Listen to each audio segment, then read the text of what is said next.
이제 됐습니다. 그 하나님의 음성을 제가 듣는 그 경험에 의하면 들을 때가 있는데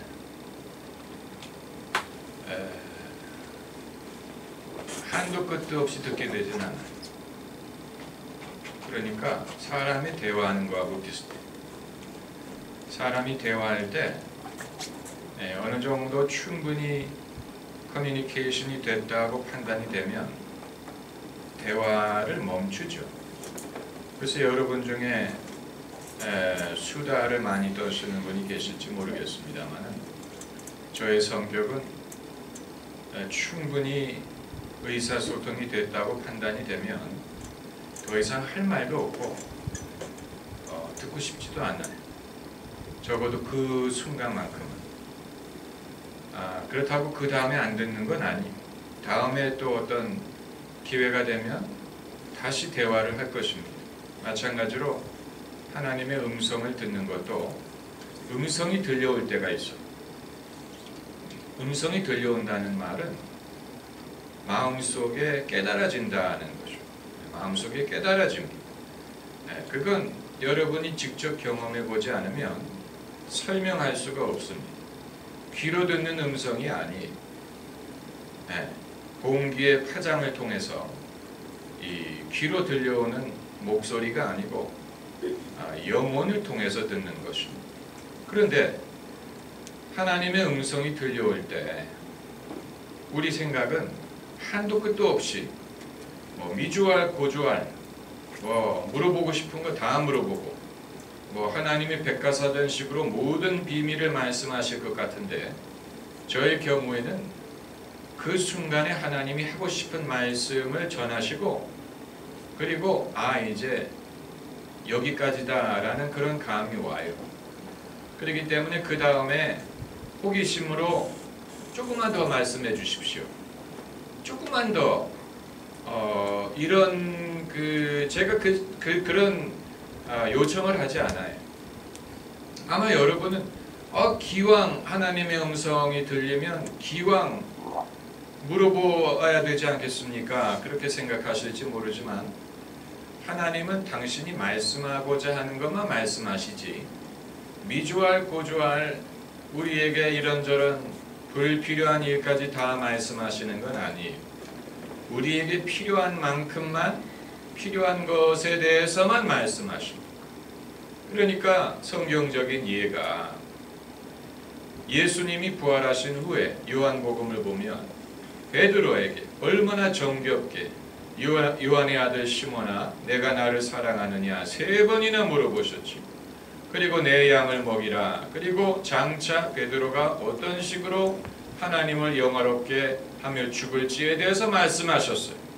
내가 어렸을 때는 스스로 옷을 입고 내 원하는 대로 다녔거니와 내가 늙어서는 사람이 너에게 옷을 입히고 내 손을 잡고 내가 원치 않는 곳으로 데려가리라. 이것은 장차 베드로가 순교할 것에 대한 말씀이에요.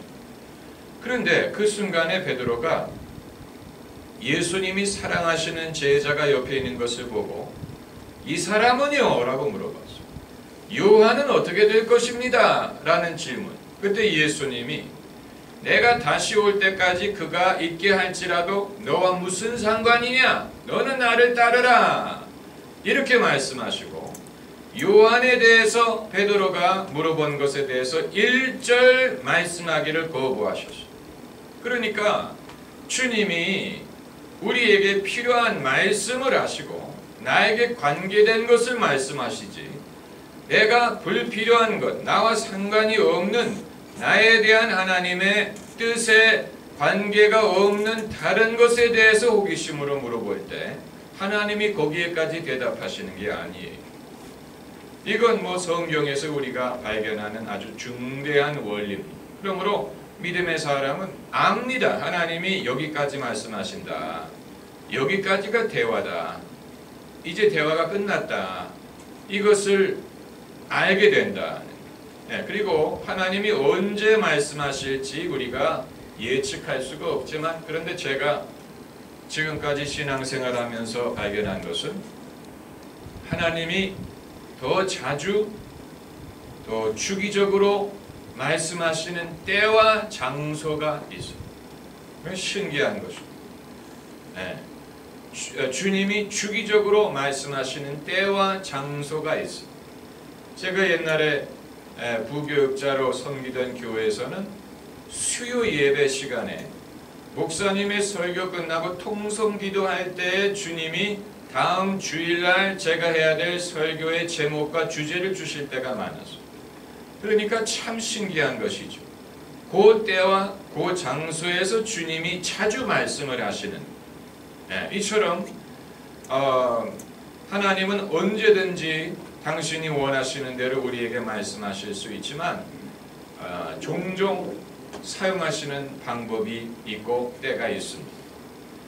그것을 우리가 무시하고 아무 때나 말씀해달라고 요구할 수 있는 것은 아니라고 봅니다. 이건 이제 저의 성격에 좌우되는 부분인지도 모르고 저의 어떤 기질 또 저의 어떤 체질에 관계되는 면이 있을 수도 있는데, 그렇게 성령의 은사를 사모하고 성령과 동행하기를 사모한다면 수시로 24시간 깨어있는 동안에 주님과 교류해야 되지 않겠느냐. 그런데 저는 주님하고 교류하는 것이 육체적으로 진이 빠집니다.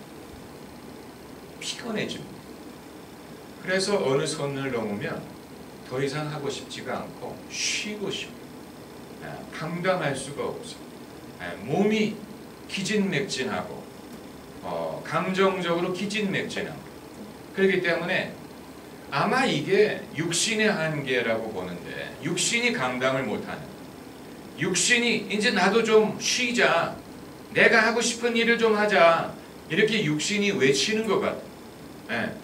그만 좀, 영적으로 그만 좀 해라.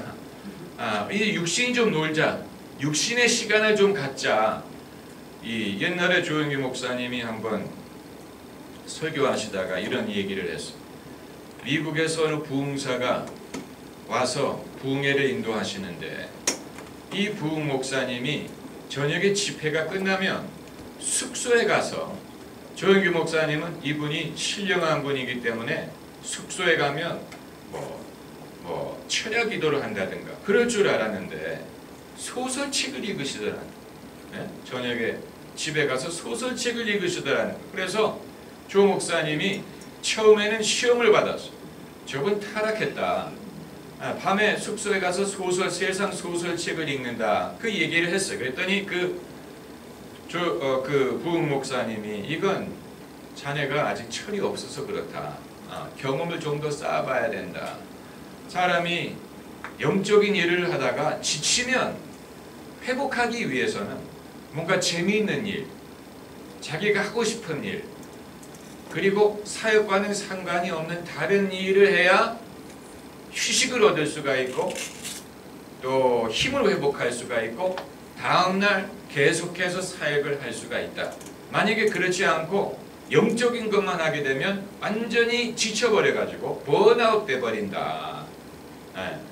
저는 그때 젊었을 때 그 설교를 듣고 상당히 저한테도 도움이 됐는데, 저는 사실 주일날 예배 끝나고 집에 가면, 요즘은 이제 집에 가기 전에 운동을 하러 갑니다만은, 근데 운동이 저에게는 굉장히 중요합니다. 운동을 통해서 피로를 풉니다. 만약에 주일날 오후에 예배 끝나고 운동을 안 하고 그냥 집에 가서 누워버리면 쉬울 것 같죠? 아니, 피로를 풀리지를 못해가지고 막 다운이 되고 막 더 처지고 더 힘듭니다. 그렇기 때문에 이 스트레스를 그런 식으로 풀고 또 재밌는 영화를 본다든가 맛있는 것을 먹는다든가 이런 걸 통해 가지고 어떤 기분 전환을 해야 다음날 새벽에 나와서 새벽 기도를 인도하고 또 한 주를 갈 수가 있지. 그러지 않고 매번 금식 기도만 하고 기도만 하고 설교만 하게 되면 나중에 번아웃이 되면 그 사람은 그냥 걷어차고 나갈 겁니다. 나 이거 못해 먹겠다. 번아웃 때는 사람이 어떤 식으로 문제가 발생할지는 우리가 잘 모릅니다. 그런데 목회자 중에는 번아웃 되는 사람들이 있어요. 그런데 이제 그 집사님의 질문으로 되돌아가서 하나님의 음성을 어떻게 듣느냐. 저는 이제 조용히 방언으로 기도하고 여러 가지 때에 따라 달라요. 주님이 주로 항상 예외 없이 저에게 말씀하실 때는 주일날 첫 찬송가를 부를 때입니다. 참회 기도하기 전에 찬송가 부를 때 참회 기도에 내가 뭐라고 기도해야 될지를 주님에게 여쭤봅니다. 그걸 미리 여쭤보면 되지 않겠느냐. 그래서 미리 써올 때도 있습니다. 그런데 그렇게 되면 그 순간순간에 주님이 하시는 말씀을 못 듣게 됩니다. 그렇기 때문에 예배 시간에 첫 찬송가 부를 때 주로 4절 찬송가 아닙니까? 그래서 1절, 2절은 부르고 3절부터 눈을 감고 조용히 방언으로 기도하면서 마음속에 어떤 생각이 떠오르는가를 기다리면 10중 8구 어떤 생각이 떠오르기 시작하는데, 지난 주일날은 일부 예배 때 그날은 첫 찬송가가 4절인데 짧은 곡이에요. 이 악보, 이 줄이 2줄밖에 없는 찬송. 그러니까 3절, 4절 말씀을 기다릴 때 그렇게 금방 지나가네. 그게 상당히 부담이 돼요. 시간이 충분하지 않기 때문에. 그래서 지난 주일에는 2절 부를 때부터 이제 기도를 하기 시작했는데, 그런데 제가 깜짝 놀란 것은 주님의 말씀을 기다릴 때 어떤 생각이 뭉게구름처럼 떠올랐냐면, 이제 그 현재 총리 후보자가 과거 교회에서 강의할 때 이 한일 합방이 하나님의 뜻에 의하여 이루어졌다는 발언을 해서 이제 그게 논란이 되지 않았습니까? 그래서 거기에 대해서 저도 제 나름대로 비판적인 글을 페이스북에 올렸어요. 제가 그 유튜브에서 그분의 강의 1시간 10분짜리인가 5분짜리를 다 듣고 거기에 대한 저의 의견을 이 페이스북에 올렸어요. 그게 아마 토요일 저녁이었을 거예요. 그런데 주일날 일부 예배 참회 기도하기 전에 주님의 음성을 기다리는데 주님이 어떤 말씀을 하시느냐면, 너희들이 남의 믿음에 대해서 쉽게 판단은 잘하는데 너희들 중에 정말로 나라와 민족을 향한 하나님의 뜻에 대해서 고민한 사람이 몇 명이나 있냐. 본인들은 그런 거 한 번도 기도하거나 심각하게 생각해 보지 않고 남이 자기의 믿음으로 고백한 것을 비판하는 것은 옳지 않다. 그런 생각이 떠오르고, 이건 제 의견일 수가 없는. 왜냐하면 그 하루 전에 제가 제 의견을 비판적인 내용을 이미 페이스북에 올린 적이 있는데 전혀 저의 생각과는 다른 말씀이 떠오르면서 이것이 우리의 회개해야 될 부분이다. 우리가 우리 자신은 나라의 미래에 대해서, 나라의 운명에 대해서, 하나님의 뜻에 대해서 한 번도 진지하게 고민하거나 기도해 본 적이 없으면서 남이 믿음으로 고백한 것에 대해서 인간적인 생각을 가지고 비판하는 것은, 그건 기독교인들이, 그건 세상의 생각을 쫓는 것이다. 깜짝 놀랐어요. 근데 사실 주님이 저를 꾸짖을 수도 있는 부분이, 네가 섣불리 그런 글을 올리고 교회의 다른 형제가 말하는 것에 대해서 그렇게 하는 것이 옳지 않다. 이런 식으로 하나님이 꾸지러 나무라는 식으로 말씀하실 수도 있는데, 하나님은 그것보다는 제가 미처 생각하지 못한 것을 아시고 거기에 대해서 당신의 말씀을 주신 것, 얼마나 놀랐는지 몰라. 놀랐다기보다는 굉장히 뭐라 그럴까, 내가 미처 생각하지 못했구나. 내 생각이 짧았구나. 내가 실수했구나. 우리 모두가 이런 잘못을 저지르고 있구나 하는 것을 깨닫게 되고, 주님이 꼭 한 가지만 말씀하셨어요. 그런데 저는 조금만 더요. 뭐 다른 거 또 없습니까? 이건 옳은 게 아니에요. 왜냐하면 그건 주님이 당신의 목적이 있어서 말씀하신 것을 나의 호기심을 채우기 위한 기회로 만들어버리면, 그건 주님은 우리에게 진지하게 대하시는데 우리가 진지하지 않게 하나님에게 응답하는 게 되거든요. 무슨 말인지 아시겠죠? 네. 그리고 그건 이제 그러니까 주일날 첫 찬송가 부를 때는 주님이 그런 식으로 말씀을 하시지만 평소에는 제가 소리내서 기도를 하는 중에 제 기도를 통해서 하나님이 말씀하실 때가 많이 있습니다. 뭐 여러 가지 방법으로 주님은 설교 준비할 때 이 강해 설교와 주제 설교가 있죠.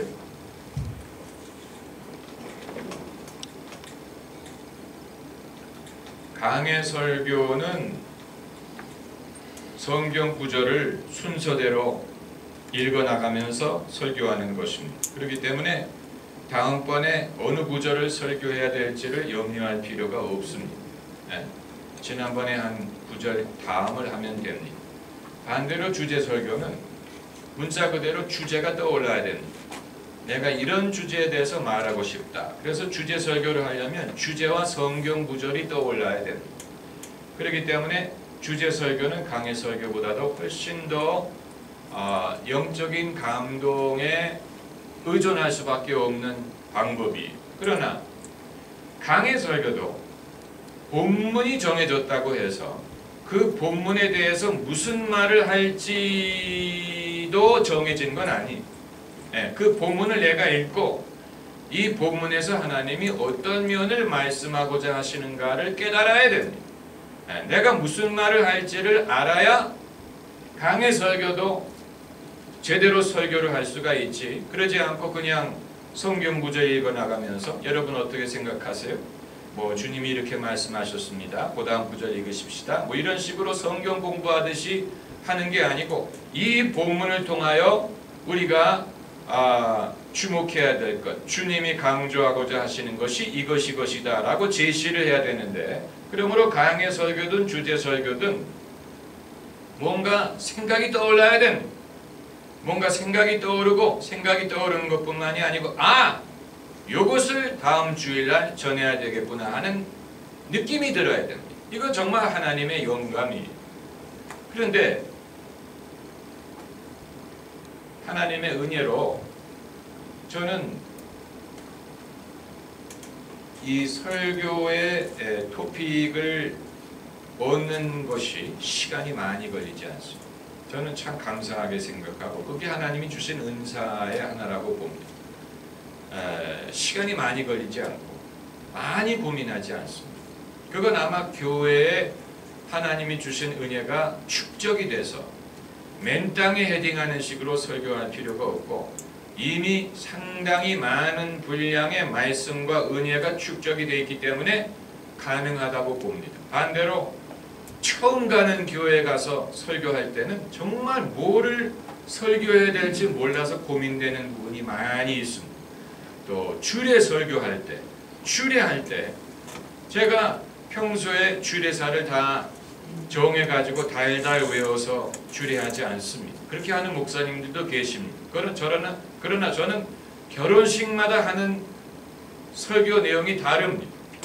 그런데 그 설교를 언제 어디서 준비하느냐? 미리 결혼식 하는데 일찍 가서 사람들 아직 도착하지 않을 때 미리 가서 고요한 중에 앉아서 상황을 둘러보고 분위기를 느껴보고 그리고 떠오르는 생각을 써나가기 시작합니다. 주로 이 순서지에다가 저는 약간 미신적인 그런 부분이 있는데 이렇게 깨끗한 종이 희고 깨끗한 종이를 앞두면 부담이 되고 이거 자꾸 힘들어지는데 그게 아니고 메모지 아니면 이미 글이 인쇄되어 있는 그런 잡지의 무슨 여분, 마진 이런 데다가 쓰는 걸 참 좋아합니다. 그런 데다 쓰면 부담이 없어요. 왜냐하면 이건 어디까지나 습작이니까 이건 그냥 떠오르는 걸 메모하는 거니까 그러다가 그것이 설교가 돼가지고 뭐 이쪽에서 이쪽으로 갔다가 화살표를 일려가지고 여기에 비행 여백에다 쓰고 그리고 그 그리고 또 하나의 제가 갖고 있는 그거는 그 오리지널 원고를 가지고 올라가야지. 그거를 다른 데다가 베꼈으면 감동이 다 날아가 버려. 베꼈으면 이상하게 감동이 보존이 안 되는 거야.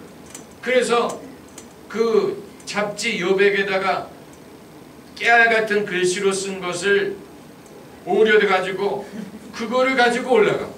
그래 가지고 앞면, 뒷면 뭐 이런 식으로.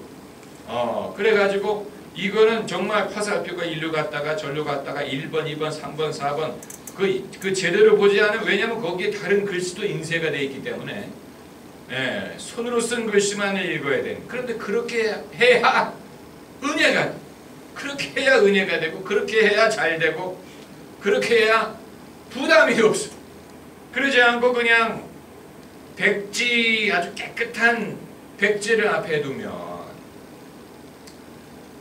그 이유는 제가 어렸을 때 우리 집이 못 살아서 화장실에서 휴지를 썼기 때문에 그런지도 모릅니다만, 그 옛날에 그 모차르트 뭐 이런 사람들이 레스토랑에서 무슨 냅킨에다가 뭐 악보를 그리고 그랬다는 그게 이해가 된다. 그게 이해가, 냅킨 뭐 이런 데다가 하면 부담이 없어. 왜냐하면 본인이 이건 어디까지나 습작이야. 지금 떠오르는 생각을 적는 것이지, 이건 설교 원고가 아니야. 이건 설교 준비하는 게 아니야. 이게 자기 스스로를 그런 식으로 위로를 하면서 시작하는 것 같아. 설득하면서. 이건 설교 준비하는 게 아니기 때문에 겁낼 필요 없어. 그냥 떠오르는 생각을 쓰는 것뿐이야. 그런데 써나가노라면 그게 한편의 설교가 됩니다. 그런데 저는 감사하게 설교 이 아이디어를 얻는 것과 그것을 원고로 만드는데 그렇게 시간이 많이 걸리지 않습니다. 쓰는 시간이 걸려서 그렇지. 손가락이 느려가지고 쓰는데 시간이 걸리고, 쓰다가 뭐 핸드폰 들여다보다가 쓰다가 또 핸드폰 들여다보다가 뭐 이런 식으로 한눈을 좀 팔아서 그렇지. 한눈을 팔아서 그렇지. 사실 거기에 할애하는 시간이 그렇게 그렇지 않으면 어떻게 목회를 하겠습니까? 어떻게 수요일 설교, 금요일 설교, 주일 설교, 그리고 수요일 저녁 성경 공부, 새벽 기도, 그 많은 설교 준비하느라고 다른 거 못하게 되면 얼마나 힘듭니까? 그런데 제일 설교 준비하는데 시간이 적게 걸리는 시간이 언제인지 아세요? 새벽입니다. 새벽. 이건 새벽 기도 오는 분들에게 좀 죄송한 얘기지만, 제가 집에서 한 5시쯤에 출발해서 5시 5분에 교회 도착해서 한 7분, 8분, 9분에 설교 노트를 펴고 그날의 본문을 읽고, 그리고 떠오르는 생각을 쏜사같이 쓰기 시작하는, 한 생각이라도 떠오르면 돼. 하나라도 떠오르면 그걸 붙잡고 그거를 쓰기 시작하면, 그래서 제 시계가 30분이 딱 될 때에 엘리베이터 타고 내려가. 그래서 제가 한 31분, 32분에 시작하는, 굉장히 짧은 시간, 어떤 경우는 15분 안에 설교 원고를 마치니까 그게 제 공책의 한 페이지, 두 페이지, 한 세 페이지 정도가 되는 그 시간. 그렇게 되면 그게 말하는데 한 5분 지나가면 다 소진해 버립니다. 세 페이지에 쓴 걸 5분 지나면 다 끝내버려. 그런데 나머지 5분, 7분을 어떻게 때우느냐. 그게 이제 발판이 돼가지고 그것을 가지고 거기에다가 덧살을 붙이는, 거기에 덧살을 붙이는. 그리고 사실 누가 새벽 기도에 5분 이상 설교해달라고 요구하는 사람 없잖아요. 그러니까 5분 소진되면 그냥 끝내도 됩니다. 그러나 설교할 거리가 떠오르기 때문에 첫 5분 어치는 원고에 의존을 하고, 그 다음은 이제 비행기가 어느 정도 속도를 내면 공중에 뜨는 것처럼 뭔가 아이디어가 떠오르기 때문에 그것을 가지고 설교를 하는데, 저는 그것도 하나님의 음성을 듣는 훈련에 의거한다고 봅니다. 하나님의 음성을 듣는데, 제가 누누이 말씀드리기를, 이 옷에 이제 이 실타래를 잡아당기는 것과 같습니다. 옷에 실타래를 잡아당겨도 될 분이 있으면 좀 자원을 해주세요. 스웨터 같은 거. 그 원리를 말씀을 드려야 됩니다. 제 아마 양복에 아마 어디 실타래가 있었던 것으로 보는데, 실타래라는 게 이제 뭐 이런 부분에 이렇게 이걸 이제 잡아당기면 울겠죠. 옷이 울겠죠. 잡아당기면. 근데 잡아당기면 끊어지지 않으면 나오게 돼 있죠. 끊어지지 않으면. 마찬가지로 하나님의 음성을 듣는 방법도 마치 케이크를 자르는 것과 같아요. 생일 케이크를 자르는 거에 비교할 수 있는데, 아주 3단 케이크라고 생각을 해보세요. 촛불이 이렇게 있고, 3단 뭐 이렇게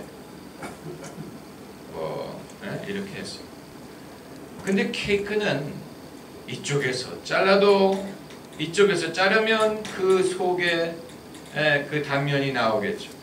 이쪽에서 잘라도 돼, 저쪽에서 잘라도 돼, 어느 쪽에서 자르든 상관이 없어.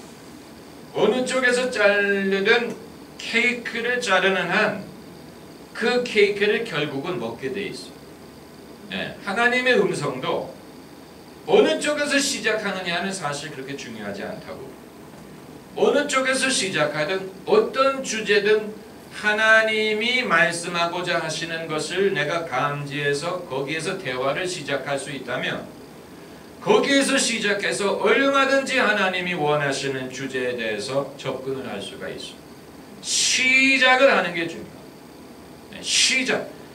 나이프를 가지고 케이크를 일단 자르면 뭐 이렇게 자르든 일단 그 케이크를 먹을 수가 있는 것처럼, 하나님의 음성도 뭐 반드시 어떤 이 순서가 있는 게 아니에요. 무슨 뭐 서론, 본론, 결론이, 하나님의 말씀은 서론, 본론, 결론을 우리가 따질 필요가 없어요. 하나님은 얼마든지 서론은 인간에게 서론이지, 하나님은 어디서 시작하든 우리로 하여금 당신의 본론에 이를 수 있도록 인도하시고, 당신의 본론, 거기에 대해서는 우리가 밤새 얘기를 해도 끝이 없습니다.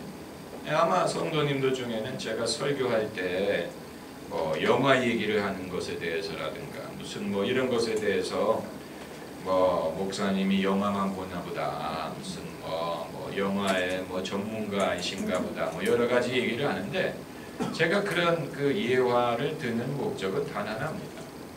어려운 주제를 성도님들이 쉽게 접근할 수 있도록 화두를 던지는 거군요.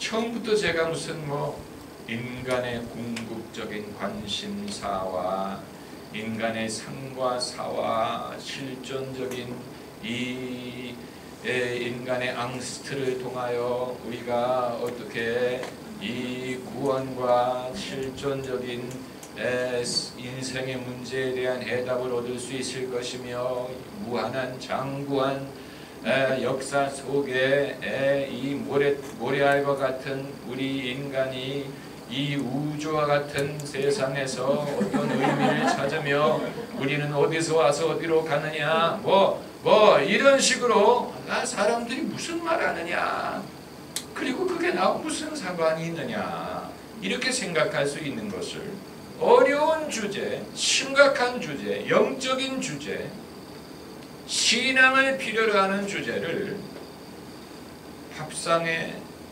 숟가락, 젓가락 말하는 데서부터 시작할 수도 있어요. 젓가락도 짝이 있고, 숟가락이 뭐 놋숟가락이든 은수저든 뭐 나무젓가락이든 그게 중요한 게 아니고 그것으로 밥을 먹는 것인 것처럼, 우리는 왜 밥보다는 뭐 누구 집에 은수저가 몇 개고 뭐 이런 것을 염려하겠느냐? 왜 우리는 본질적인 것보다는 늘 주변적인 것에 대해서 염려하고 은숟가락이 아무리 뭐 좋다고 해도 그거 먹고 사는 사람 내가 못 봤다.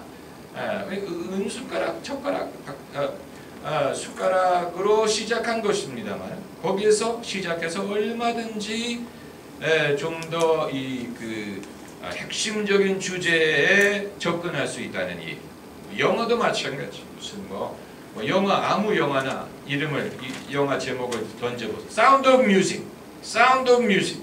사운드 오브 뮤직은 왜 수십 년이 지난 후에도 사람들에게 심금을 울리고 또 사람들에게 그렇게 어필하느냐? 왜냐하면 그 영화를 통해서 행복한 가정의 모습을 엿볼 수가 있기 때문에.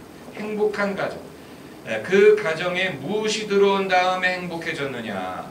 음악이 들어오고 그 음악을 소개한 여성이 그 가정이 그 메마른 심령, 메마른 정, 그들이 돈이 없습니까? 무슨 뭐 그 아버지가 귀족이고 뭐 영화 같은 그런 저택이 있고 뭐 호숫가에 뭐 얼마나 행복할 만한 이유가 많은데 그러나 그들은 삶이 완전히 메마르고 이 고독한 삶이었는데 한 사람의 여성이 음악을 가지고 들어오고 사랑을 가지고 들어와서 완전히 그 자녀들과 아버지의 삶이 행복하게 변했다. 우리는 그것을 보면서 뭔가 내가 누리기를 원하는 그런 어떤 가정의 모습을 보기 때문에 즐거운 것이다.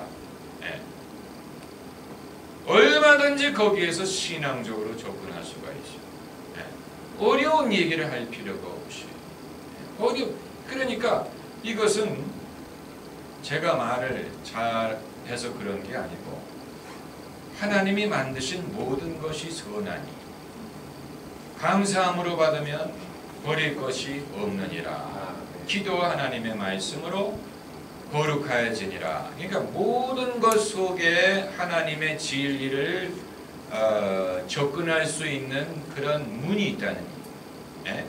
심지어 무슨 뭐 성인 영화들이 사실 우리가 보질 않아서 그렇지 성인 영화들을 보면 그 뭔가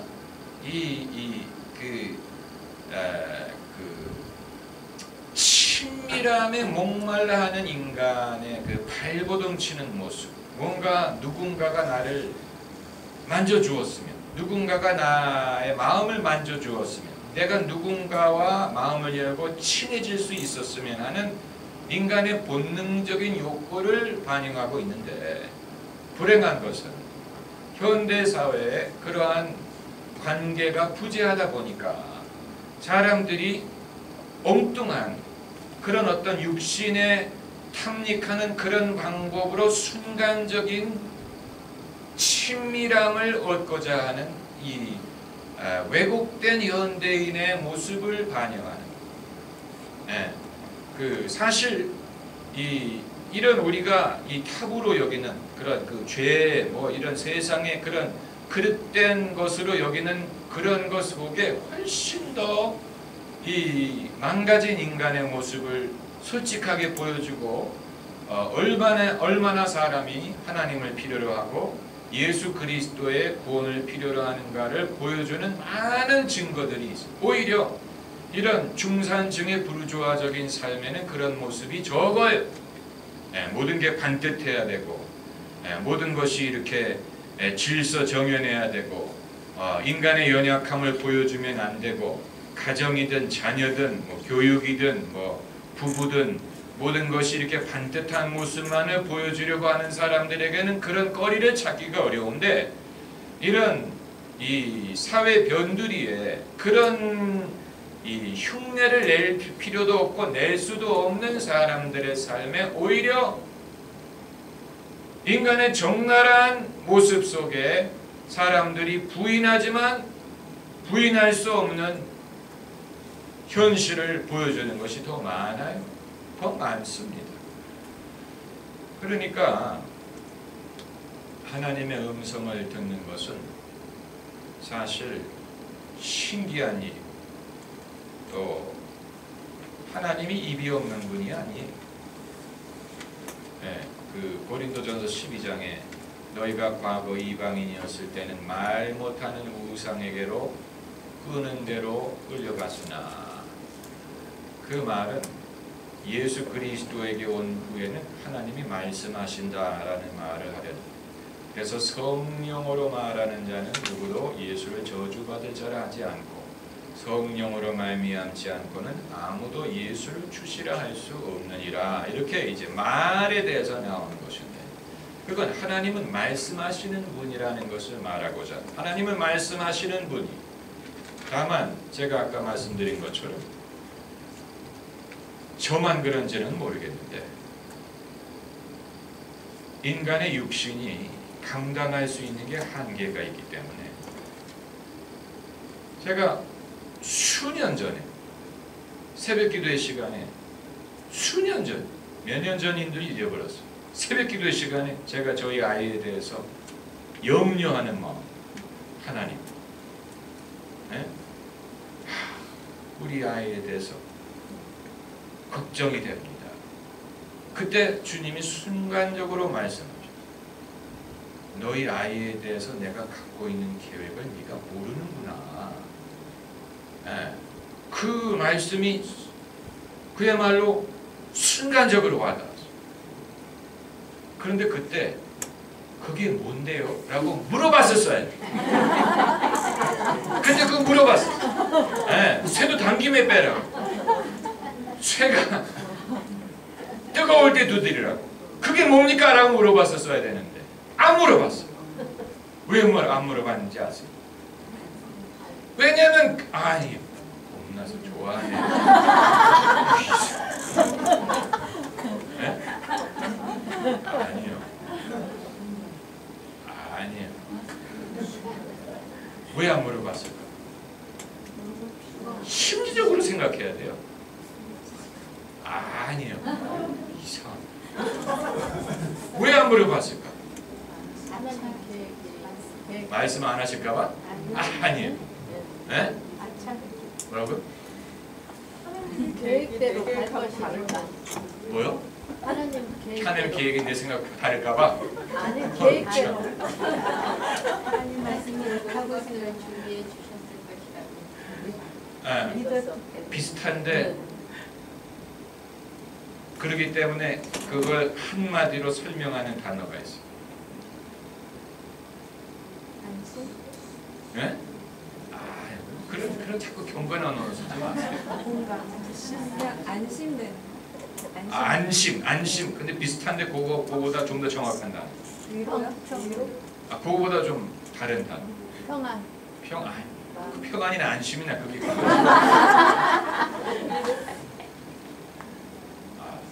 네?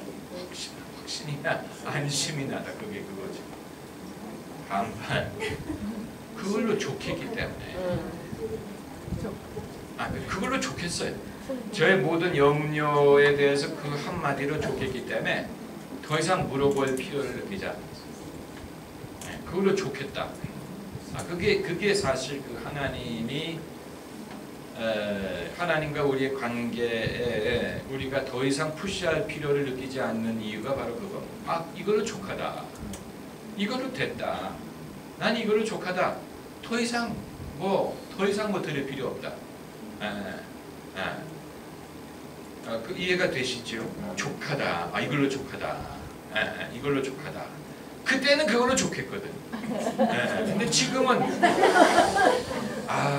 그때 내가 좀 더 푸시를 왜냐하면 그 뿔도 쇠도 단숨에 쇠뿔도 단숨에 뽑으라고 그래야 되는데, 그래 사람이 아마 성격도 있고 인간은 그 당장 모든 것을 이해할 필요가 없다는 것을 보여주는 것 같습니다. 사람은 당장 모든 것을 알 수도 없거니와 알 필요도 없고 지금 필요한 것만 알면 돼요. 지금 당면한 과제에 있어서 필요한 것만 알면 되지 내일 일을 염려하지 말라고 하셨는데 내일 일까지 염려해서 내일 만나도 주시지요. 이렇게 할 수가 하나님은 그런 식으로 인도하는 분이 아니에요. 그러니까 그 하나님의 음성을 듣는 것에 대해서는 여러분 각자가 자기의 유용한 방법을 찾아야 됩니다. 각 사람마다 하나님의 음성을 듣는 익숙한 방법이 있으리라고 봅니다. 저희 어머님은 지금도 그렇게 하시는지는 모르겠는데 새벽에 일어나서 기도하실 때 시편 23편을 50번을 암송하신다든가 그랬습니다. 시편 23편을 50번 암송하고 기도를 한다고 그랬어요. 그러면 기도가 잘 된다고 하셨는데 당신의 방법이 저는 말도 안 되지. 그거 어떻게 50번을 낭독합니까? 얼마나 지루하겠어요. 그러나 그건 제 방법이 아니기 때문에 각 사람이 자기의 유용한 방법을 찾아야 돼요. 각 사람. 그리고 처음부터 그걸 잘하는 건 아니에요. 처음부터 잘하는 건 아니에요. 저는 제가 소리내서 기도하는 것을 강조하는 이유는 사람의 그 마음의 생각과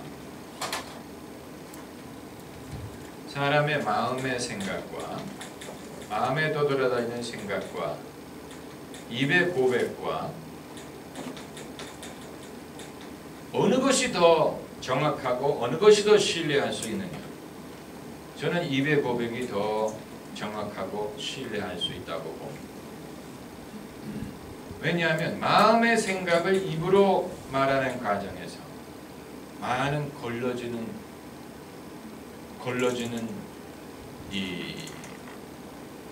그 작동이 벌어집니다. 사람의 마음 속에 있는 생각은 말하기 전까지는 불분명해. 그리고 사람이 마음 속에 있는 생각을 말하려고 할 때 적어도 그리스도인이라면 검열하시는 성령의 검열하는 역할이죠. 그러니까 어떤 말은 성령이 말하는 것을 허락하지 않아요. 단어 선택까지도 성령이 주장하시는 부분이 있어요. 이건 여러분이 해보지 않으면 몰라요. 마음속에 떠도는 생각을 입으로 말하는 과정에서 그게 0.01초의 짧은 시간일 수 있어요. 0.01초 그 시간에 성령이 검열을 하십니다. 이 단어보다는 저 단어. 아직 내가 요 다음에 말할 단어를 모르겠지만 내가 신뢰하고 입을 열면 성령이 그 단어를 주세요. 그리고 이게 이 라인의 생각의 라인이 계속될지 끝날지도 성령이 아시고 내가 몰라요.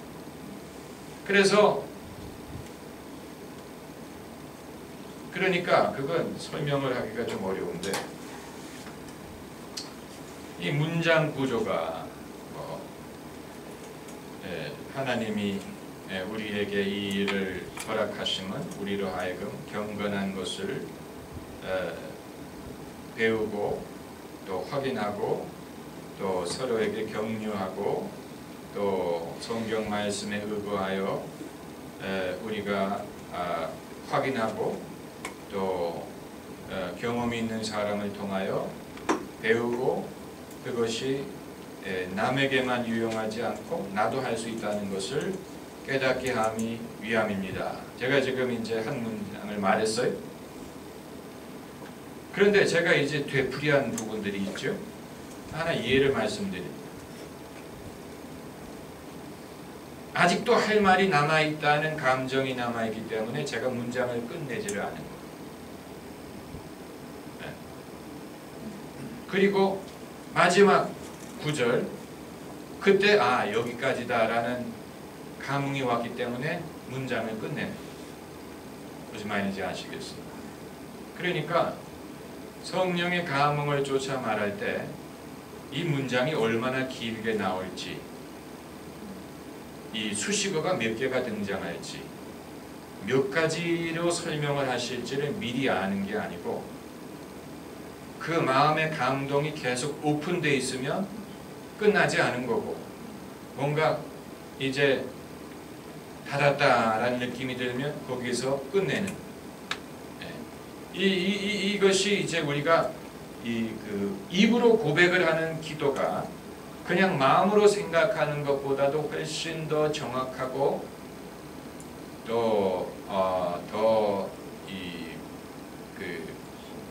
하나님의 음성을 우리가 더 확실하게 구별할 수 있다고 보는 이유가 거기에 있습니다.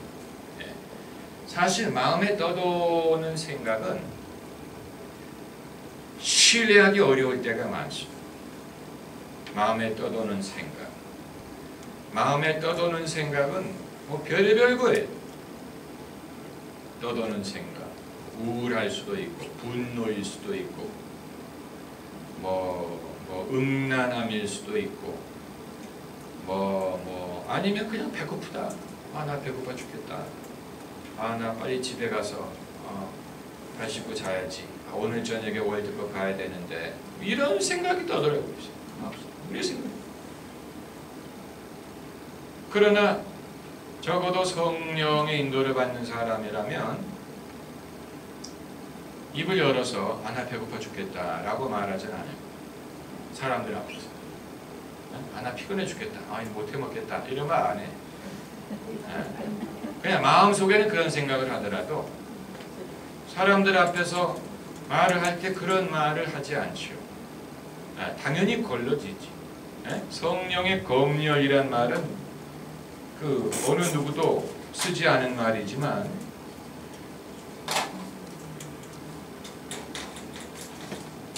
성령의 검열이란 말이 그렇게 좋은 말은 아니지만 이 옛날에 군부 독재 시대에 이 신문사 방송사마다 검열을 했죠. 그래서 신문을 인쇄하기 전에 미리 다 보고 프린트할 수 있는 것과 그렇지 않은 것을 이렇게 정해가지고 하지 않았습니까? 검열이라는 것이 그런 것인데 censorship이라고 하죠. censor, 영어로 하면 censorship. 성령이 다른 목적으로 검열을 하시는 게 아니고 우리의 표현의 자유를 속박하시는 게 아니고 적어도 당신의 음성을 듣는 과정에 있어서는 당연히 그렇죠. 당연히. 그래서 사실 여러분이 연습을 해보셔야 됩니다. 연습은 이제 뭐냐? 별거 아닙니다. 통성기도하는 것인데 우리는 통성기도하라고 하면 그렇게 잘하는 분들이 있죠. 주님, 하나님 아버지 그렇기 때문에 우리가 기도해야 되고, 하나님 아버지 제가 그렇게 하지 못한 것은 하나님 아버지 그러므로 하나님 아버지 잘하는 분들 많아요. 수십 년의 신앙 훈련을 통해서 습득된 것입니다. 늘 뭔가 이렇게 하나님께 조르고 늘 뭔가 자기가 부족하고 해주시옵소서. 해주실 줄 믿습니다. 해주시오. 뭔가 자꾸만 달라는 그런 기도 위주로 나가죠. 통성기도를 하라고 합니다. 애절한 목소리로 하나님 나를 애통하고 회개하오니 하나님 아버지 다시 구하옵나니 어떤 그런 애절함과 위희와 어떤 그런 이 급한 그런 내용을 평소에는 가만히 있다가 통성기도하라 그러면 완전히 위기 상황으로 반전이 되죠. 하나님 아버지 간절히 구하나이다. 주여 평소에 멀쩡하게 있던 사람이 기도하라고 하면 저 사람 갑자기 왜 저러냐. 안 그러던 사람, 여기 침착하게 보이던 사람이 기도만 하라고 하면 주여 이 나라를 불쌍히 여겨주시옵소서. 회개하나이다. 습관.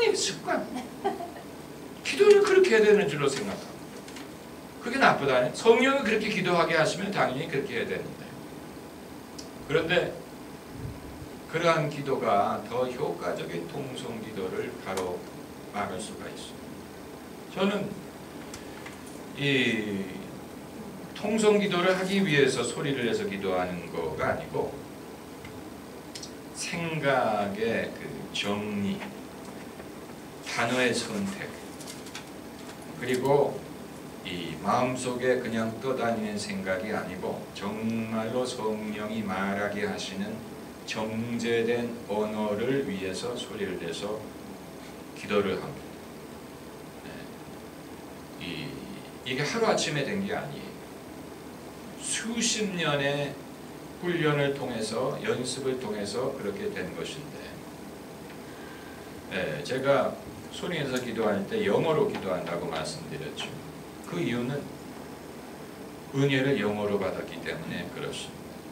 미국에서 미국인 교회를 다니면서 영어 성경을 읽고 영어 설교를 듣고 또 영어로 예언하는 사람들을 보고 그 감동을 영어로 받았어요. 그래서 제 안에 영적인 감동을 말하려고 할 때 영어가 나와요. 그건 뭐 충분히 이해할 수 있습니다. 옛날에 일정 시대 교육받은 분들은 아직도 일본어를 쓰시고 숫자 같은 거 계산할 때 뭐 이진이 뭐 이런 식으로 일본 말로 계산하는 것처럼 자기 속에 들어있는 언어를 쓰는 것입니다. 그런데 이제 저는 여러분에게 그 시범을 보여드리기 위해서 해보려고 하는데 뭐 잘 될지는 모르겠습니다. 근데 이제 일단 이제 기도를 하려고 한다면 할렐루야 오 하샨다라바산테 할렐루야 할렐루야 오 할렐루야. 여러분 앞에서는 영어가 안 돼. 교인들 앞에서는 한국말로 기도가 나와. 참 신기해. 교인들 앞에서는 한국말로 기도가 나오고 혼자 있으면 영어로 기도가 나와. 제가 한때는 내가 이렇게 영어로 기도하다가 목회할 때 지장이 있지 않을까. 평소에 영어로 기도하다가 성도들 앞에 서면 이 말이 안 나오면 어떡할까 하고 의도적으로 한국말로 기도를 하려고 했는데 안 되더라고. 안 돼. 안 돼. 그런데 예배 인도하러 나오면 한국말이 나와. 신기한 일. 저하고 단둘이 같이 기도를 하실 기회가 있으면 그때는 영어로 나올지 모르겠는데 제가 가끔 금요일날 통성기도 인도할 때 영어로 말을 합니다. 영어로 기도를 하는데 이 모든 것이 이제 하나님의 음성을 듣는 훈련에 대해서 말씀드리는 거. 하나님의 음성을 어떻게 듣느냐. 이 성령의 은사 중에 구두 은사가 세 종류가 있습니다. 성령의 은사가 9가지죠. 셋으로 나누면 능력 은사,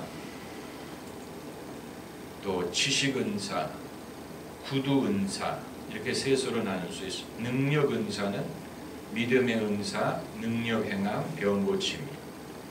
지식의 분류는 영분별, 지식의 말씀, 지혜의 말씀.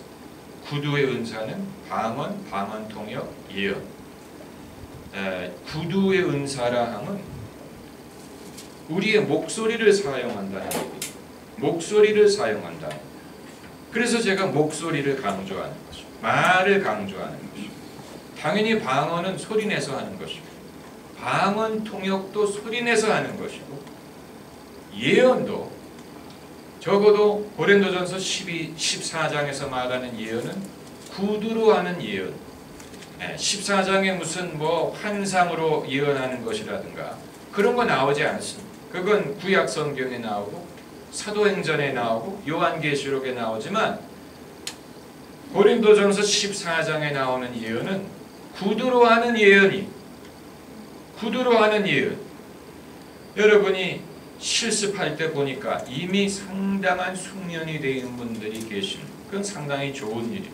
좋은 일. 오랜 세월 동안 신앙생활을 하셨다는 증거. 구두로 하는 예언에 대해서는 여러분 아실 것입니다. 이 미국의 은사주의 교회에서는 지금도 그렇게 하는지 모르겠지만 회중이 너무 커지면 아마 불가능할 것입니다. 회중이 5,000명을 넘어가고 10,000명, 20,000명이 되면 아마 불가능해질 것입니다. 그러나 한 200명, 300명, 500명 정도의 회중에서는 예배 중에, 특별히 찬양 중에 찬양이 절정에 이르는 순간에 찬양이 일시적으로 멈추고 침묵하는 순간이 옵니다. 그건 인도자가 그렇게 의도한 게 아니고 성령의 인도에 의한 것입니다. 찬양이 어느 절정에 이르러서 이 침묵하는, 하나님이 우리로 하여금 침묵하게 하시는 순간이 와요. 그럴 때 회중에서 성령의 감동을 받은 사람 중에 큰 소리를 내서 구두로 예언을 하는 사람들이 있습니다. 그런 예배 참석해 보시면 경험할 수 있습니다. 여러 가지 형태로 나옵니다만은 This is what the Lord says to this church. I say to you, I have given you many opportunities to learn, but I say you have treated me lightly. You have not believed. You have not taught your children. And 이런 식으로 소리를 높여가지고 마이크도 없이 회중 중에 누가 예언을 하는 순간이 옵니다. 그건 미리 정해놓는 게 아니고 누가 할지 모르는데 그러나 회중이 다 느낄 수 있습니다. 누군가가 예언할 거다. 예언할 것 같다. 예언이 나오기에 무르익은 분위기다. 그런 순간에 분명히 누가 소리를 내서 예언을 합니다. 주로 여러 번 하던 사람이 할 가능성이 많겠죠. 그러나 이론적으로는 누구든지 그 시간에 소리를 높여서 예언을 할 수가 있습니다. 아니면 방언과 방언 통역을 하는 경우도 있습니다. 그런데 제가 말씀드리고자 하는 것은 이것입니다. 한국 문화에서는 그것은 불가능할 거라고 저는 봅니다. 적어도 공식 예배 시간에 목회자가 아닌 일반 성도에게 그런 식으로 이 주님의 이름으로 발언권을 줄 목사가 없고 또 성도들이 그것을 편하게 생각하고 받아들일 리가 없다고 봅니다. 그러므로 그 모델은 대한민국 교회에서는 실천 불가능입니다. 여러 가지 이유가 있습니다. 일단은 목회자가 성도들과 예배를 통제할 수 있는 권한을 남에게 임의로 넘기려고 하지 않을 겁니다. 그런 식으로 누군가 모르는 사람에게 이 시간에 성령이 감동하는 대로 말하시오 그렇게 할 리가 없고, 또 하나는 우리의 문화적인 전통에 혹시라도 교회 권위에 도전하는 말이라든가 비판적인 말이라든가 덕이 안 되는 말이라든가 아니면 아무개에게 괘씸죄가 될 수 있는 말을 허용을 할 리가 없죠. 우리의 문화적인 역사적인 전통이 그것이 아닙니까? 임금님에게 상소를 올리려면 목숨을 버릴 각오를 하고 상소를 올려요. 바른 소리 하는 것이 우리 역사에 아주 힘들었어요. 바른 소리 한다는 건 하는 사람도 어렵고 그리고 지도자도 원하지 않고 불편하게 생각해요. 저 사람한테 마이크 줬다가 혹시라도 내가 이 교회에 가는 방법 길에 대하여 언짢게 생각하느니 너희는 어찌하여 이런 식으로 목사를 비판한다든가 교회의 방향을 비판하는 발언을 누가 했다고 생각을 해보세요. 상상할 수 없죠. 아마 그럼 그 다음 주일부터는 예언을 금지할 겁니다. 그렇기 때문에 이렇게 보든 저렇게 보든 공중 예배 시간에 회중이 성령의 감동대로 예언하는 것은 한국교회에서는 전 불가능한 현실이라고 봅니다. 그건 소그룹이나 아니면 선교단체가 아니면 불가능합니다. 그러니까 아예 우리는 그 모델을 적용하려고 하면 안 돼. 그게 다른 문화권에서는 통하는데 우리 문화권에서는 그게 안 통해. 그리고 목사만 불편하게 여기는 게 아니고 성도들도 불편하게 여길 것이고 또 오늘 누가 무슨 말 할까? 불만 있는 사람이 이런 기회를 타서 또 이 회칠한 무덤들아 이런 식으로 이 바리새인들 독사의 자식들아 너희가 오늘도 천당 가기 위해 여기 모였느냐 이런 식으로 말하게 되면 그러니까 참 어려운 거예요. 그러니까 그 모델을 우리가 흉내낼 수 없고 우리의 방법을 찾을 수밖에 없어. 우리의 방법을 찾을 수밖에 없고 그리고 외국 교회도 이제 그 방법을 안 쓰는 걸로 알고 있는데 왜냐하면 교회가 커지면 불가능한 안 들립니다. 일단 뭐 한 5천 명 들어가는 성전에서 그게 들릴 리가 없지요. 들릴 수가 없지요. 그리고 누군 줄 알고 허용하겠습니까? 그렇기 때문에 그런 교회들은 이제 하나님이 예언을 주시는 분이 있다면 그것을 글로 써서 부교육자들에게 전달을 해달라 이런 방법을 쓰는 걸로 알고 있는데 그건 글로 쓰면 벌써 감동이 다 달아나죠. 그리고 예언을 할 때 그 순간에 느낄 수 있는 그 하나님의 임재는 포기해야죠. 그러므로 성령의 은사는 은사대로 보존을 하고 또 교회에서 실천 가능한 것을 우리가 찾는 방법을 강구해야 됩니다. 한국의 교회에서는 아무리 은사를 사모하고 그런 교회도 성도들에게 그런 식으로 예언을 허락한다는 교회를 들어본 적이 없습니다. 한국에서 상상할 수 없는 일이 그 권위적인 목사님들이 남자 집사, 여자 집사들에게 그렇게 예배 시간에 목소리를 높여가지고 예언하는 것을 허락할 리가 없습니다. 그건 굉장히 위험한 일이고 리스크가 크고 그렇기 때문에 그러나 이론적으로는 가능하다. 이론적으로. 그래서 우리가 자꾸만 성경을 보는 것입니다. 고린도 이 고시가 없으면 어떡할 뻔했습니까? 고린도 교회가 있었으니 망정이지 그들이 그렇게 문제가 많고 그래도 그랬기 때문에 사도 바울이 고린도 전후서를 썼지요. 그러지 않았으면 성령의 은사에 대해서 완전히 성경에 지침서가 없었을 것입니다. 고린도전서 14장이 방언과 예언에 대한 장이 아닙니까? 14장에 근데 여러분 보니까 실습할 때 보니까 예언을 잘하는 분, 잘한다기보다는 그게 익숙한 분들이 계시고 그리고 아직 익숙하지 않은 분들도 계신데 천리길도 한 걸음부터라고 첫 술에 배부를 수가 없습니다. 시작이 반입니다. 난 놓고 기억자도 모릅니다. 걔는 가재편입니다.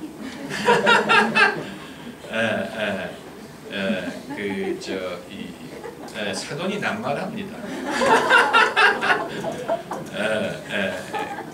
닭 잡아먹고 오리발 내면 수도 비빌 언덕이 있어요. 그런데 아무튼 시작이 반이에요. 천리길도 한 걸음부터 정말 천리길도 한 걸음. 천리길도 한 걸음부터라는 것은 한국의 고유 속담이 아니고 중국에서 전래 해온 그 고사성어라고 보는데 처음부터 그렇게 그리고 은사에 대해서 또 말씀드릴 것은 성경에 경건을 강조하고 거룩함, 의로움, 신실함, 충성 이런 것을 장려하는 성경 구절은 많지만 너희가 신령한 자가 되라고 구체적으로 권하는 구절은 없습니다. 잘 찾아. 신령한 것에 대하여 알지 못하기를 원치 않는다고 했지 신령한 그리스도인이 되라는 성경 구절이 없어. 그 이유가 뭐냐? 이유가 있어. 이유가 있어. 인간이 그리스도인이 다른 인격이든 그 사람의 균형이든 이런 것이 다 갖춰지고 신령해야 그것이 본인에게도 덕이 되고 교회에 유익이 되는데 다른 면이 부실하고 허약한 가운데 신령한 면만이 강조가 되면 그 사람은 건강하지 않습니다. 거기에 몰두하게 됩니다. 그리고 병적이 됩니다. 그래서 우리가 기도를 강조하지만 너무 기도하는 사람은 불안한 그런 사람을 보면 불안한 저 사람 왜 기도하는 정말 하나님이 기도하게 하셔서 하는 건가? 아니면 병이 있나? 저게 병적인 건가? 불안한. 네. 왜냐하면 정말로 건강한 그리스도인은 예언도 할 줄 알지만 운동도 즐길 줄 알고 놀 줄도 알고 친구들도 만나고 유머도 이해하고 이런 모든 면에 균형이 잡혀 있어야 되는데 다른 모든 면은 허약한데 영적인 것만 몰두한다. 그러면 불안해집니다. 저 사람이 저런 식의 신앙생활을 과연 권장해야 될까? 아니면 그만 기도해라 하고 말해야 되나? 그건 오해가 있는 것처럼 보이지만 어떤 경우에는 집사님 그만 기도하시라고 좀 밖에 나가서 사람들 만나고 맛있는 것도 드시고 여행도 좀 하고 남편하고 좀 사이좋게 지내고 친구들도 만나고 좀 놀러 다니라. 왜 어두운 데서 늘 기도만 하냐? 이 불안하다. 건강해 보이지 않는다. 건강하지 않아. 그런데 그런 사람들이 가끔 예언을 하는데 맞춰. 근데 맞췄다가 그 다음 순간에 또 이상한 말을 해. 당신은 뭐 언제 죽는다느니 뭐 이런 이상한 섬뜩한 말을. 여러분 성령은 웬만해서는 그런 예언하게 하지 않습니다. 당신 언제 죽는다. 본인이 스스로 모세가 자기 스스로 죽을 때가 된 걸 알았지 누가 모세에게 당신 120살에 죽소 그렇게 말하지 않았어요. 그런 식의 예언은 귀신이 하는 거예요. 그러니까 사람이 건강하지 않으면 영적인 일에 몰두하다가 귀신에게 농락을 당합니다. 그러니까 차라리 어두운 구석에서 저렇게 몰두하기보다는 좀 밖에 나가서 노는 법을 배우는 게 더 건강한 인간일 수 있어. 그리고 또 하나는 너무 어린 나이에 영적인 것에 몰두하는 것을 저는 반대합니다. 신앙에는 천재가 없죠. 어렸을 때부터 천재적인 무슨 신앙을 가진 사람 그런 거 없습니다. 예수님이 몇 살에 공생애를 시작하셨어요? 30세에 시작하셨어요. 예수님이 어렸을 때 무슨 기적 행했다는 성경 구절 읽어보셨어요? 없어요 성경에.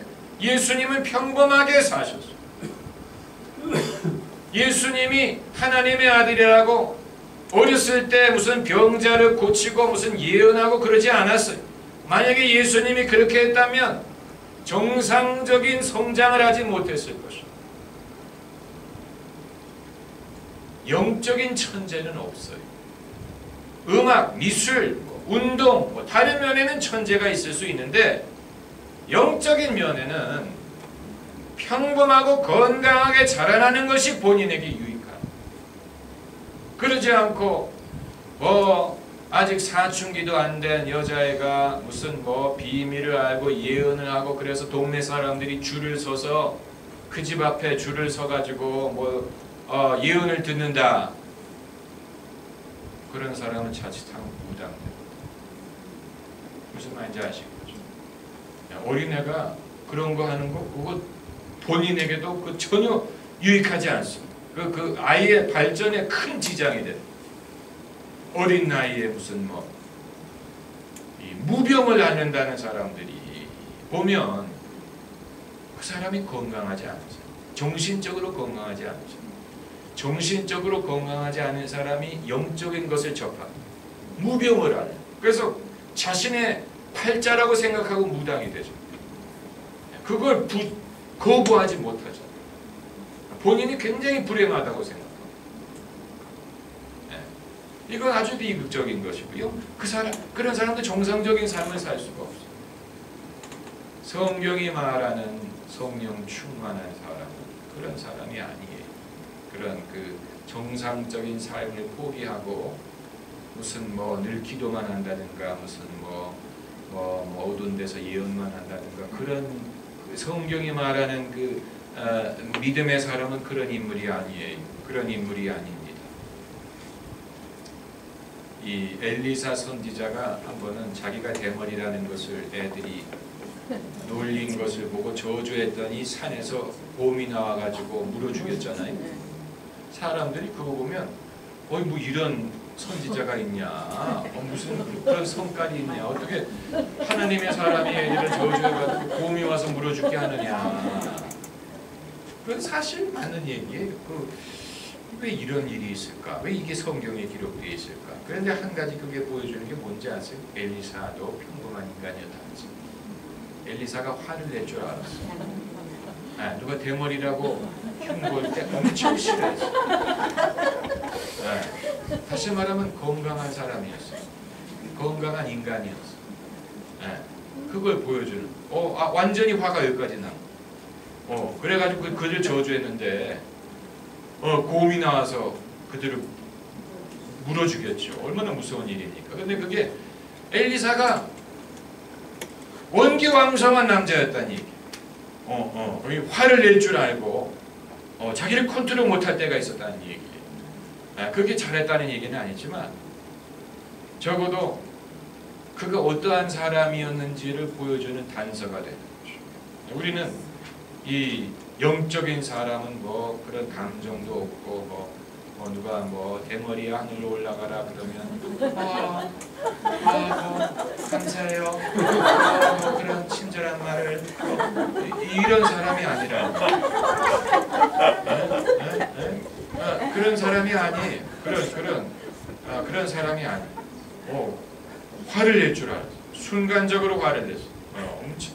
그러니까 아주 굉장히 평범한 사람이었다니. 굉장히 평범한 사람. 그러니까 영적인 사람이라고 함부로 건드리면 안 돼. 그런 사람이 화도 안 내고 성깔이 없을 줄로 생각하면 안 된다. 왜냐하면 하나님이 은사를 주셔서 그런 일을 감당하는 것이지 성인군자라서 하는 게 아니에요. 그리고 남자를 건드릴 때 그 대머리를 건드리면 안 돼. 남자의 자존심이 걸린 거기 때문에 키가 작다 그 정도는 봐줄 수 있을 거예요. 그런데 대머리 이러면 남자들이 안 참는다는 얘기. 안 참. 제가 그걸 잘했다는 얘기가 아니고 뭔가를 이해할 수 있는 단서가 된다고 보는 것이지요. 질문을 하나만 더 받도록 하겠습니다. 네.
은사가 있는지의 여부는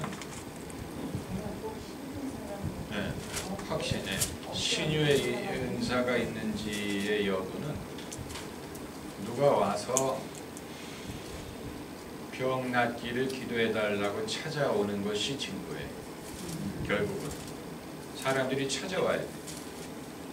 사람들이 어떻게 와요? 찾아와. 성령이 인도하시기 때문에. 예언도 마찬가지예요.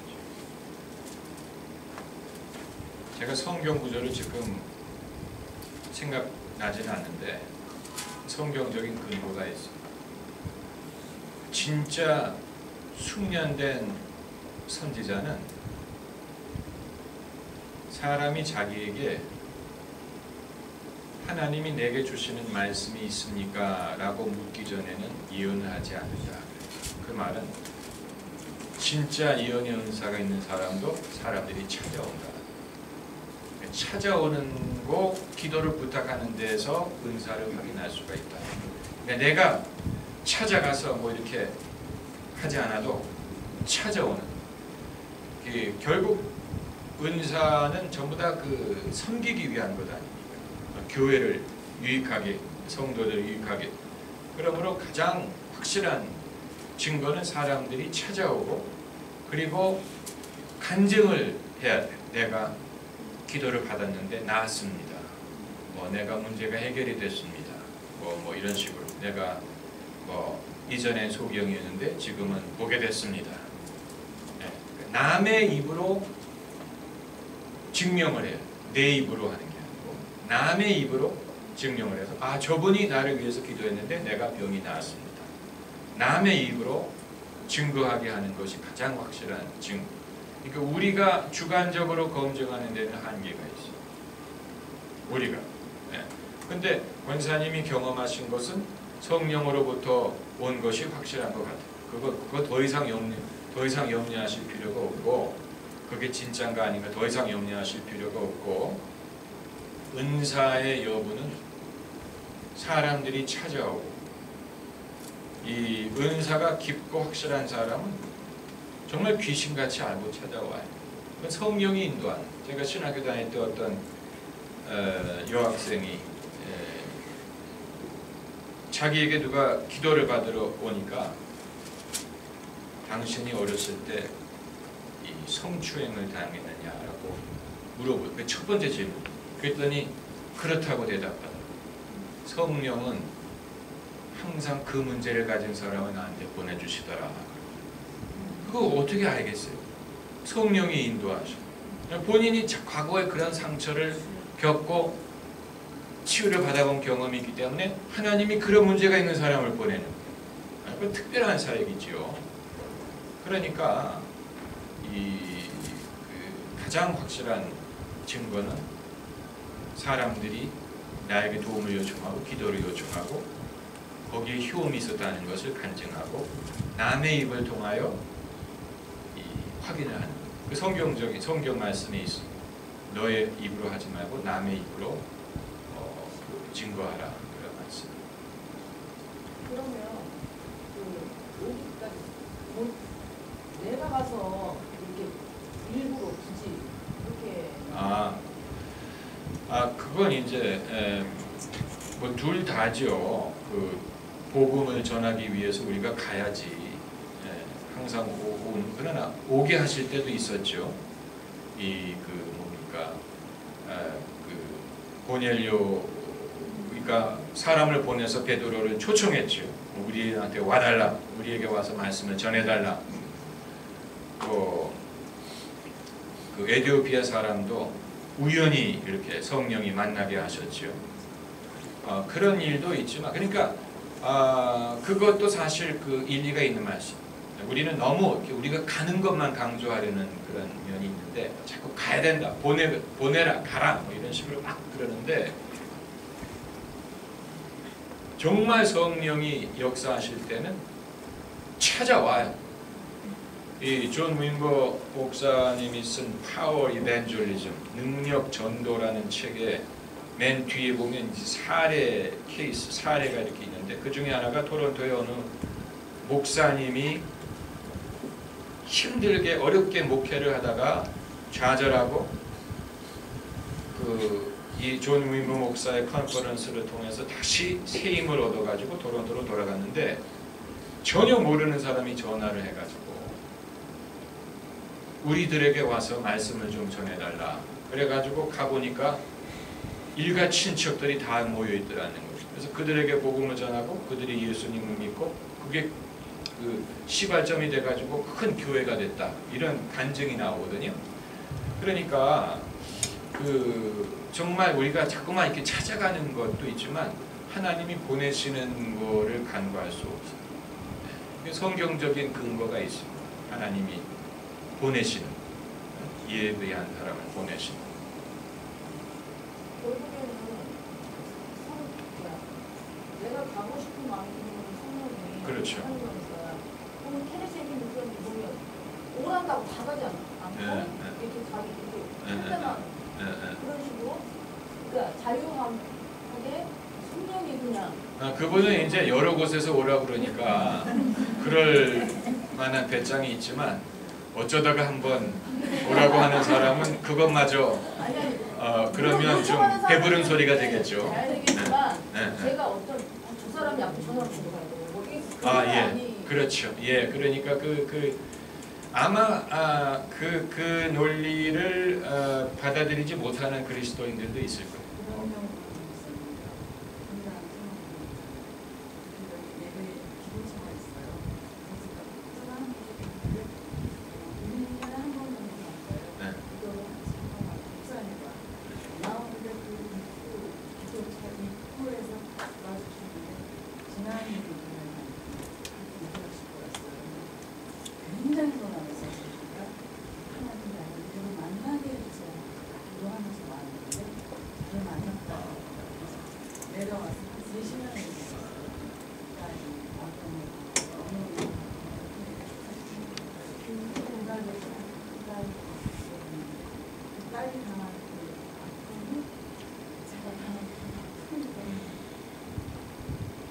권사님 오시는 거 처음 봤네. 정말 처음 봤어요. 지난 20년 동안. 예. 할렐루야.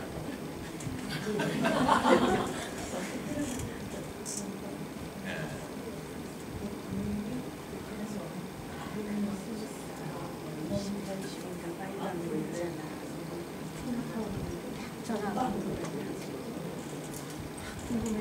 그렇죠. 우리가 그 성령에게 열린 마음이 있으면 성령은 뭐 얼마든지 그런 만남과 이런 거를 하실 수 있죠. 우리가 그걸 거부하니까 싫어하고 귀찮아하고 그러니까 그런 일이 안 일어나는 거죠.